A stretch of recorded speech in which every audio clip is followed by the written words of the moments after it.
Koko wuog oko wanyadhi manyo mag jok moko oko to kare kara jogo ni pok watieko godo sani oganda dhi yiero to en yiero machako piny ka gidhi nyaka malo.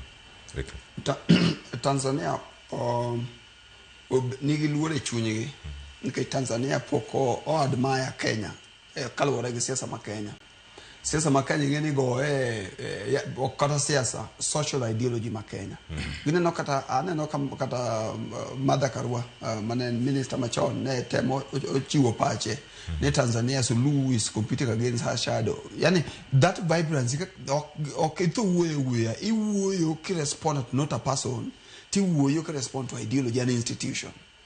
Koro kusa ka institution to me oluoro. To koro ki ba wach ni wuone person i ba wach ki respect the institution which whether land mass mar Tanzania kata na population mar Tanzania kata na people who are in the mainland to gi kumachalo Dodoma mago koro are part and parcel of the ideology. Gima Tanzania okdwar Tanzania oluoro ideology ma Kenya ka. Nkech giluoro ni ideology ma Kenya kanyo giluoro democracy as in democracy manyalo ketho teko ma CCM nigo to giluore nango to mai gima iwacho ni Julius Nyerere giwacho ni mane momiyo Kenya no dhi post election violence demokrasia vibrance mineno mingata ngata nyalo wacho gimoro amora kaka odwaro no ni mane momiyo Kenya dhi into post election violence ni chama nyaka bed gi value to kama it's a political party to respect. Ingene CCM no kan kaka dange di hotel sani ne di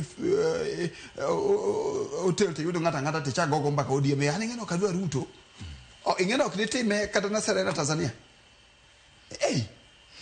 iwacho okoro ok look Suluhu mwalimu alisema gimene winje ngise ko bedo kacha shadow mar mwalimu no okaba ngata man kanyo